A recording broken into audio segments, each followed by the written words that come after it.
ค่ะทุกคนยินดีต้อนรับเข้าสู่ช่องเจนเซียงแล้วนะคะก็วันนี้นะเรามาทำ how to กันอีกแล้วแต่ว่าจะเป็น how to ที่แต่งหน้ายังไงให้ดูสวยสุภาพเรียบร้อยนะคะจะแต่งไปงานชุดดำก็ได้นะคะจะแต่งเวลาที่อยากให้เราดูสุภาพขึ้นเรียบร้อยขึ้นดูเป็นผู้ใหญ่ขึ้นก็ได้เหมือนกันนะคะ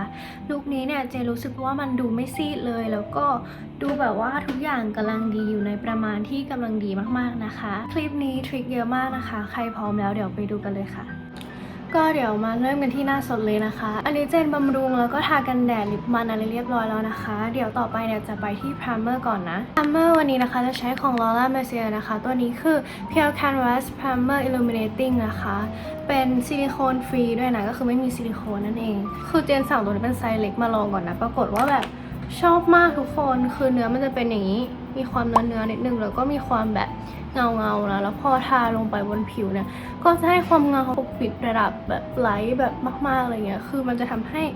สีผิวเราดูสม่ำเสมอขึ้นต่อไปเนี่ยเดี๋ยวเราจะมาลงคอนซีลเลอร์กันนะคะเจนจะใช้ Anastasia Beverly Hills นะคะ Magic Touch Concealer จะใช้เป็นเบอร์ 4นะคะคือช่วงนี้แบบว่าลงใต้ตาแบบนี้ตลอดเลยแล้วก็ใช้คอนซีลเลอร์ตัวนี้ตลอดด้วยคือรู้สึกว่าคอนซีลเลอร์ตัวนี้ไม่ได้แห้งเกินไปแต่ให้ความฟิตที่แบบดีแล้วก็เดี๋ยวจะใช้กับฟองน้ำของแบรนด์ Please นะคะเดี๋ยวจะเริ่มจากใต้ตาก่อนเลยปกติอะจะใช้ฟองน้ำอันนี้บ่อยมากเลยนะคือฟองน้ำเนี่ยใช้ได้ทั้งเวลาที่แห้งนะคะแล้วก็เวลาที่เอาไปชุบน้ำเลยแต่ว่าทุกคนจะไม่ค่อยเห็นกันเพราะว่าเจนใช้จริงมากแล้วมันเคลอะมากทุกคนนี่คือแบบเพิ่งไปซักหน้ามาแต่ว่าพอเป็นบริเวณสิวอะค่ะเดี๋ยวเจนจะใช้พัฟของคุชชั่นในการช่วยเกลี่ยนะคะก็พัฟคุชชั่นอะไรก็ได้นะคะแล้วก็กดค่ะแถบ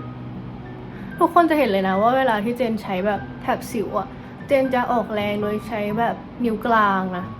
คือใช้แค่แรงจากนิ้วเดียวในการช่วยกดแถบให้มันตึบแล้วก็แน่นเข้าไปนะคะทุกคนอันนี้คือแบบขอมามอยนึงเจนไปเปลี่ยนสีผมใหม่มานี่เป็นแบบว่าสีที่ไม่เคยทำมาก่อนเลยจะรู้สึกว่าแบบเจนแต่งหน้าง่ายขึ้นอะ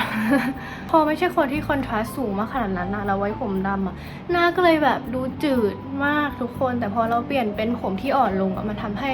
หน้าเราดูเด่นขึ้นมานิดนึงต่อไปนะคะเดี๋ยวจะมาลงคุชชั่นกันเลยจะใช้เป็นตัวนี้นะคะเป็นจองแซมมุนนะคะ Skin Noodle Cover Layer Cushion เจนใช้เบอร์ 21 N Light นะคะคือ Neutral Light อันนี้ก็จะแตะแล้วก็เอามาเลนตรง Mix and Touch ตรงนี้เลยนะคะให้มันทั่วพักแล้วก็ลงตรง V zone ของหน้านะคะก็คือตรงที่หนาของหน้านั่นเองคือจริงๆตัวนี้ใช้บ่อยมากเพราะว่าแบบฟินิชสวยแล้วก็รู้สึกว่ามันใช้ง่ายกว่ารุ่นเก่าเยอะมากนะคือถ้าใครเคยดูคลิปเจนคลิปที่ไปกินข้าวกับเพื่อนนะคะคลิปนั้นใช้จองแซมมุนรุ่นลองแวร์ซึ่งปกติแล้วจะต้องใช้แบบว่าปาดให้มันบางๆก่อนแล้วตรงไหนที่ปัญหาค่อยเลเยอร์ลงไปอีกทีนึงด้วยการตบเพราะว่าไม่งั้นระหว่างวันมันจะแบบตกร่องง่ายมากอันนี้คือสำหรับเจนนะแล้วเจนลองไปหาใน Twitter เนี่ยก็มีคนเจอปัญหาเดียวกันเยอะมากอะไรเงี้ยแต่ตัวนี้จะรู้สึกว่าแบบไม่ค่อยมีปัญหาตกร่องแล้วก็แบบว่าใช้ง่ายกว่าเยอะมากเลยทุกคนก็เลยชอบตัวนี้มากเสร็จแล้วนะคะเดี๋ยวเราจะมาลงครีมบลัชกันซึ่งครีมบลัชตัวนี้ก็ใช้ของ Bobbi Brown นะคะเป็น Pot Rouge สี Powder Pink นะคะเป็นสีอย่างนี้ชมพูตุ่นๆซึ่งสุภาพมากแล้วก็เหมาะกับงานนี้มากนะคะเดี๋ยวจะใช้กับฟองน้ำเหมือนเดิมเลยนะคะจะปัดให้สีมันแรงนิดนึงนะคะเพราะว่าเดี๋ยวอีกสักพักนึงเนี่ยจะรู้สึกว่าสีมันจะดรอปลงไปเองพอเราลงแป้งแล้วก็อะไรแล้วก็เจนจะเน้นลงที่บริเวณนี้นะคะไม่ใช่บริเวณหน้าแก้มทุกคนเป็นบริเวณข้างแก้มตรงนี้เพราะว่าพอมันเป็นงานที่เราอยากสุภาพเรียบร้อยจะรู้สึกว่าเราไม่ต้องปัดหน้าแก้มให้มันแดงมากนะให้พอมีสีและเลือกก็พอจะลงเป็นครีมคอนโทรลของ Sixtory นะคะเหมือนเดิมเลยสี Ash Brown แบบนี้นะคะ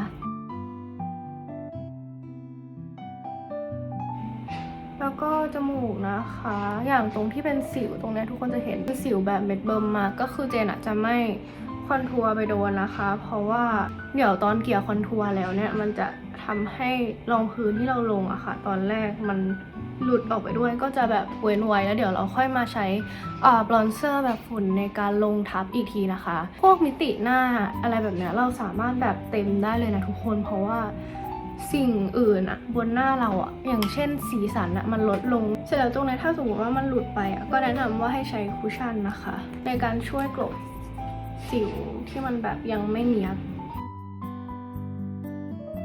แต่งทุกอย่างที่เป็นครีมเสร็จเนี่ยเดี๋ยวเจนจะใช้ฟองน้ำนะคะช่วงส่วนที่เป็นหน้าตัด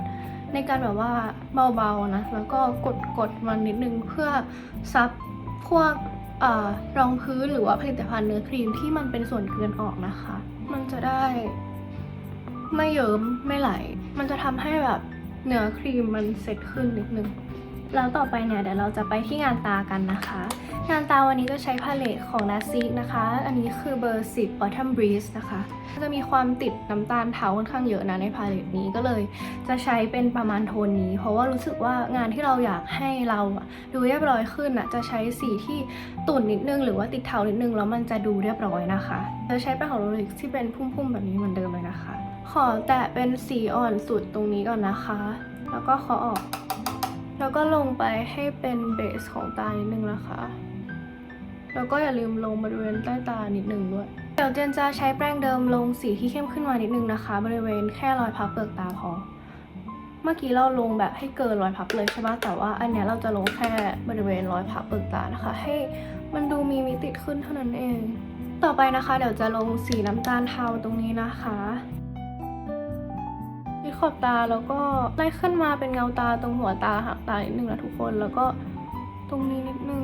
ใครจะอยู่ที่ประมาณนี้ก็จะได้ลุคที่ธรรมชาติสุดๆไปเลยแต่ว่าสำหรับเจนเนี่ยมันธรรมชาติไปนิดนึงเดี๋ยวเจนจะขอเพิ่มสีเข้มสุดตรงนี้นะคะแต่แบบเบาๆมากๆนะทุกคนคือลงตามที่ลงไปสีเมื่อกี้เลยอะค่ะแต่ว่าอันนี้มันจะทำให้แบบดูมีเงาขึ้นดัดขนตาก่อนเลยนะคะที่ดัดเนี่ยใช้ของมูจิเหมือนเดิมเลยช่วงนี้แบบติดดัดขนตา2กลึกมากทุกคนก็คือกลึกในแบบย้ำๆใช่ปะแล้วก็กลึกกลางนะคะย้ำๆเหมือนกันวันนี้นะคะเดี๋ยวจะใช้เคสนะคะอันนี้Lash Former EX Volume นะคะเป็นสีดำติดใจแหละรู้สึกว่าปัดแล้วขนตาจึ้งมากงานที่เราแต่งแบบสีค่อนข้าง subtle นิดนึงสีค่อนข้างสุภาพเราควรจะแบบทำให้มิติหน้ามันชัดแล้วก็ทำให้ขนตาอย่างเงี้ยมันดูชัดนะแล้วก็ขนตาล่างเนี่ยเดี๋ยวจะใช้เป็นรุ่นรองนะคะเป็นของเคสเหมือนกันนี้เป็นสีน้ำตาลมันจะเพิ่มขึ้นมาแค่นิดเดียวนะทุกคนแทบจะไม่เห็นความต่างเลยแต่มันจะทำให้ตาเราดูโตขึ้นนะคะแล้วก็เห็นรูปตาที่ชัดขึ้นส่วนต่อไปนะคะเจนจะกรีดไลเนอร์นะวันนี้จะกรีดออกมาให้เหมือนรูปตาเลยก็คือลากออกมาจากทรงตาที่เรามีอยู่แล้วเฉยๆนะคะให้มันดูเข้มขึ้นแล้วก็ดูมีมิติขึ้นเท่านั้นเองจะไม่ได้กรีดแฟนซีอะไรบ้างนะคะแค่นี้เดี๋ยวจะเพิ่มถุงใต้ตาอีกนึงนะคะจะใช้ Bobbi Brown นะอันนี้เป็นสีทัฟเฟิลเป็นสีแบบขาวๆมุก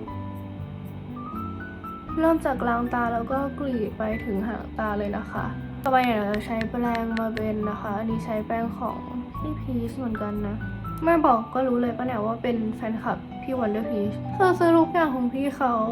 แบบรองพื้นแปรงฟองน้ำมีหมดนะคะตาก็จะได้ประมาณนี้นะทุกคนดูดิเดี๋ยวขอไปแต่งข้างนี้ก่อนนะคะแล้วเดี๋ยวจะให้มาดูฟินิชลุคของตาทั้งสองข้างกันค่ะโอเคพอตาได้ประมาณนี้นะคะแล้วเราจะมาเซตผิวกันเนาะจะใช้แป้งของ Rare Beauty เหมือนเดิมนะคะจะใช้สีไลท์ตรงไหนที่แบบอยากให้แป้งมันแน่นๆหน่อยอะค่ะจะใช้การแบบกดลงไปเลยนะมันก็จะได้ความแมตต์แล้วก็ตึบกว่าแต่ว่าตรงไหนที่แบบไม่ต้องการเน้นแมตต์มากค่ะก็แค่ปัดๆอย่างเงี้ยได้นะคะทุกคนต่อไปจะมาเขียนคิ้วกันนะคะ Rare Beauty สีไลท์เบานะคะแล้วก็ใช้แปรงของ Dior เหมือนเดิมเดี๋ยวเราจะลงสีอ่อนไปเป็นพื้นสีคิ้วก่อนเหมือนเดิมนะแต่ว่าวันนี้เนี่ยจะเขียนให้เข้มหน่อยอย่างที่บอกคือจะทำให้มันดูแบบมีมิติแล้วก็ลงสีเข้มทับไปเลยนี่แบบอยากได้คิ้วเข้มๆนิดนึงช่วงนี้ติดเพลง Boogie Lion มากทุกคนที่มันร้องว่าแบบยินดีจะต้อนรับท่านผู้โดยสารสู่ท่าอากาศยานหัวใจแต่จำชื่อเพลงไม่ได้นะ ฟังอย่างเดียวจำชื่อเพลงไม่ได้ต่อไปนะคะจะใช้บอนเซอร์ของเปียเหมือนเดิมบอนเซอร์ตัวนี้เป็นบอนเซอร์ที่แบบเหมาะกับงานนี้มากเพราะว่าไม่ได้มีความส้มนะคะแล้วก็มีความติดเทาเห็นว่าสีกลางมีความเทาใช่ปะเราก็สามารถเอามาใช้ได้เลยเพราะว่าพอมันมีความเทาอะค่ะมันก็จะดูเรียบร้อยกว่านะคะคือเวลาเรานึกถึงบอนเซอร์ที่มีความส้มเราจะนึกถึงซัมเมอร์หน้าร้อนอะไรอย่างงี้ใช่ไหมคะ นั่นแหละมันก็จะเหมาะกับงานที่แบบสดใสมากกว่าแต่พอเราทำให้มันยุลงทำให้มันเถาขึ้นเนี่ยมันก็จะดูเรียบร้อยนะคะทุกคนต่อไปนะคะจริงๆเนี่ยเกือบจะเสร็จแล้วนะใครอยากจะทาไฮไลท์เนี่ยก็ทาก็ได้นะคะหรือใครไม่อยากจะทาก็ไม่ทาแต่ว่าวันนี้เจนจะทานะคะจะใช้ของ Bobbi Brown นะคะเป็นสี Pink Glow นะคะคือมันจะเป็นสีแบบนี้เวลาปัดออกมาเนี่ยมันจะไม่ได้ทองมาก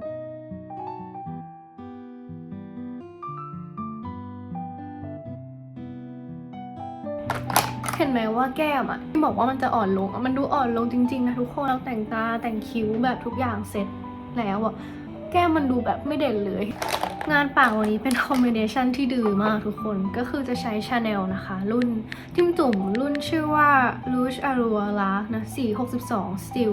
เป็นสีนูดชมพูน้ำตาลเนี่ยเป็นสีประมาณนี้นะคะจริงๆแล้วคือทาสีเนี่ยสีเดียวก็สวยนะแต่ว่าเรารู้สึกว่าแบบมันดูเรียบร้อยไปนิดนึงสำหรับเราเดี๋ยวจะเติมสีนี้เข้าไปนิดนึงนะคะก็คือของ Happy Sunday นะคะ Velvet Smooth Lipstick นะคะสีDraco แบบใน Harry Potter ป่ะ Draco ก็จะใช้วิธีการแตะๆก่อนนะแล้วก็แมมมันก็จะมีสีขึ้นมาถ้าใครที่แบบทาสีนูแล้วรู้สึกว่าตัวเองป่วยให้ใช้ทริคนี้นะก็คือทาสีที่แดงนิดนึงนะคะข้างในเฮ้ยสีนี้ทาแล้วแบบหน้าใบมากอันนี้นะคะก็จะเป็น finish look นะคะก็เจนนะทำผมแบบรวบครึ่งหัวนะคะไม่ได้รวบครึ่งหัวแบบสูงมากนะเพราะว่าอย่างนั้นมันจะดูสดใสไปเนาะแล้วก็เครื่องประดับนะคะเจนเลือกเป็นเครื่องประดับแบบเรียบๆนะก็เป็นต่างหูเม็ดเล็กๆแล้วก็แหวนนะคะที่มันเรียบนิดนึงนะคะแล้วก็จะเลือกเป็นโทนสีเงินนะเพราะส่วนตัวเจนรู้สึกว่าพอเป็นสีเงินแล้วมันดูเรียบร้อยนะคะพอดูสีทองเนี่ยมันจะดูหรูขึ้นมาแต่ว่าถ้าใครเนี่ยรู้สึกว่าใส่เครื่องประดับสีเงินแล้วแบบไม่ได้จริงๆหรือใส่เป็นเพชรแล้วมันไม่ได้จริงๆเนี่ยก็ใส่เป็นทองก็ได้นะคะคือจริงๆแล้วเราจะแต่งไงก็ได้นะคะแต่แค่ขอให้แต่งให้มันถูกกาลเทศะก็พอนะคะทุกคนพวกน้ำหอมอะไรอย่างเงี้ยค่ะเจนจะไม่ได้เลือกน้ำหอมที่ฉีดแล้วเป็นฟรุตตี้มากเกินไปนะคะอย่างวันนี้จะฉีดเป็นนาซิโซนะคะตัวสีขาวอันนี้คือขวดมันค่อนข้างมีมากว่าเจนไม่แน่ใจเจนจำไม่ได้ว่ามันชื่ออะไรแต่ว่าเดี๋ยวจะใส่ชื่อไว้ให้นะคะอันนี้คือจะเป็นน้ำหอมที่แบบintense แล้วก็มีความหวานแต่เป็นหวานฟลอรัลพอหวานฟลอรัลเนี่ยมันจะไม่ได้แบบว่าตะโกนคำว่าสดใสออกมาทุกคนคิดออกป่ะมันจะตะโกนคำว่าหอมหวานและดูคามขึ้นมากกว่าฟรุตตี้ก็เลยจะเลือกเป็นตัวนี้นะคะอีกตัวเนี่ยที่รู้สึกว่าใช้ได้ถึงจะมีความฟรุตตี้เพิ่มขึ้นมานิดนึงเนี่ยจะเป็นของ Chanel Chance ขวดสีชมพูแล้วก็ Chanel Chance ขวดสีส้มก็ยังพอใช้ได้นะก็ยังจะมีความฟรุตตี้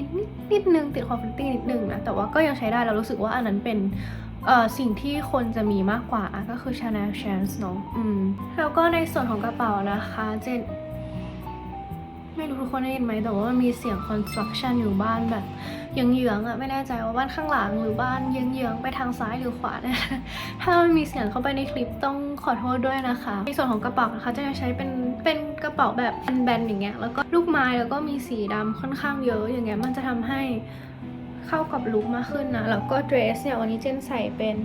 เดรสที่ค่อนข้างเรียบร้อยเลยก็คือมีแขนนะคะแล้วก็มีผูกเอวนิดนึงให้ดูเข้ารูปนะคะแล้วก็ข้างล่างเนี่ยก็เป็นกระโปรงที่ยาวคลุมเข่านะคะถ้าใครชอบคลิปนี้นะคะก็อย่าลืมกดไลค์แล้วก็กด subscribe เจนได้นะแล้วก็ทุกอย่างโปรดักทุกอย่างเนี่ยเจนจะใส่ไว้ให้ใน description box เหมือนเดิมนะคะนี่ลาไปก่อนนะคะบ๊ายบาย